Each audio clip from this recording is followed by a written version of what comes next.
Good evening, family. Good evening. Ay, good morning na ba yun? 12:18 a.m. na yan, ano?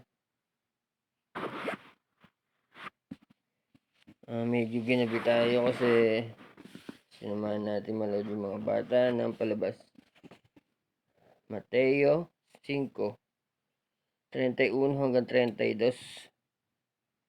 Paghihiwalay dahil sa pangangalo niya. So, unawain niyo mabuti ito, Sinabi rin naman, kapag makikipaghiwalay ang isang lalaki sa kanyang asawa, ito'y dapat niyang bigyan ng kasulatan ng paghihiwalay. Ngunit sinabi ko sa inyo, kapag nakipaghiwalay ang isang lalaki sa kanyang asawa, maliban kung ito'y nakiapid, itinutulak niya ang kanyang asawa sa pangangalo niya, at sino mang makipag-asawa sa babaeng hiniwalayan ay nagkakasala rin ng pangangalo niya. So sinasabi dito, pagka yung asawa mo, hiniwalayan mo, na ang kasalanan ay hindi pangangalo niya, ay itinutulak mo ito sa pangangalo niya.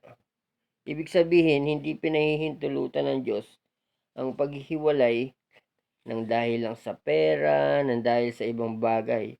So dito, parang sinasabi, kasi ang pamagat nito, paghihiwalay dahil sa pangangalo niya. So dito, pinupuntong, ngunit sinasabi ko sa inyo, kapag nakipaghiwalay ang isang lalaki sa kanyang asawa, maliban kung ito ay nakiapid, itinutulak niya ang kanyang asawa sa pangangalo niya. So pagka nakipaghiwalay ka sa asawa mo nang hindi dahil sa pakikiapid o pangangalo niya, ay itinutulak mo ang asawa mo sa pangangalo niya. Ngayon, yung mga tao na nakisama sa babaeng hiniwalayan ng asawa ay nangangalo niya rin. So, maraming salamat po sa ating lahat. So, bakit tayo nananalangin na pagpalain yung magpapala sa atin? Halimbawa, tayo mga nagtitinda tayo ng mga, ako tulad ko, fishbowl vendor. Tapos, pumanalangin ako na pagpalain ng Diyos yung mga nagpapala sa akin. Ibig sabihin, isinasama ko ng ipanalangin yung mga tao na halimbawa nagtitinda ako ng fishbowl, yung mga bumibili sa akin. Kasi pinagpapala nila ako pagka sila ay bumibili sa akin ng fishbowl. Ibig sabihin, kasama na sila sa panalangin ko para pagpalain din sila ng Diyos. Kaya nanalangin ako na pagpalain lahat ng magpapala sa akin.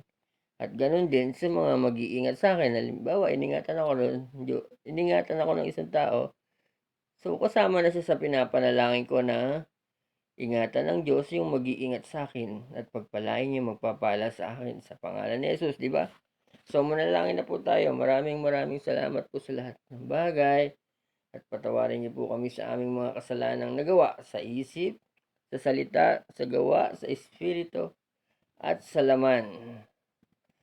Ingatan niyo po ang mag-iingat sa amin at pagpalain niyo po ang magpapala sa amin sa pangalan ni Jesus.